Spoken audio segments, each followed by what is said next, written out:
बिस्मिल्लाहिर्रहमानिर्रहीम। मेरे मोहतरम भाइयों और मेरी प्यारी बहनों, अस्सलामु अलैकुम।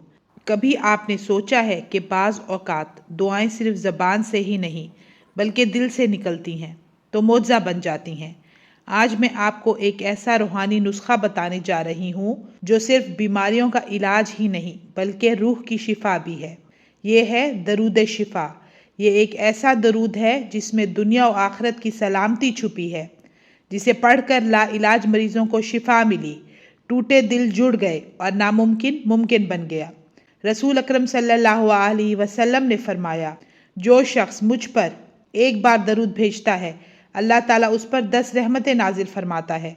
अगर एक दफ़ा दरूद पढ़ना 10 रहमतें लेकर आता है तो दरूद शिफा, जिसमें खुद शिफा की दुआ शामिल है, वो कितनी बरकतें लेकर आता होगा। ये दरूद सिर्फ जिस्मानी बीमारी ही नहीं बल्कि गम, बेचैनी, खौफ और दुख से भी निजात दिलाता है। ये नबी करीम सल्लल्लाहु अलैहि वसल्लम के वसीले से दिलों को सुकून और बदन को ताकत देता है। अगर कोई शख्स किसी भी जिस्मानी या रूहानी बीमारी में मुब्तला हो या डॉक्टर जवाब दे चुके हों तो रोज़ाना 100 बार दरूद शिफा दिल से पढ़ें और आखिर में अल्लाह से अपनी सेहत याबी के लिए ख़ास दुआ करें। पानी पर दम करके भी मरीज को पिलाया जा सकता है या मरीज पर दम भी किया जा सकता है। इंशाअल्लाह शिफा ज़रूर मिलेगी।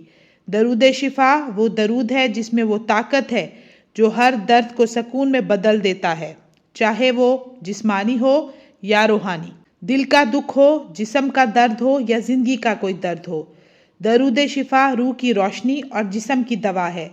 इसे रोज़ाना पढ़ें और अपनी ज़िंदगी बदलते देखें। आप देखेंगे कि अल्लाह ताला की रहमत आप पर हमेशा बरसती रहेगी।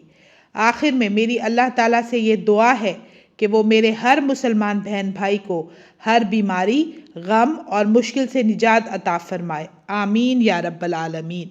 तो व्यूअर्स, मुझे दीजिए इजाज़त। इंशाल्लाह मैं फिर हाजिर होंगी। अपना ढेर सारा ख्याल रखिएगा, दुआ में याद रखिएगा। अल्लाह हाफिज़।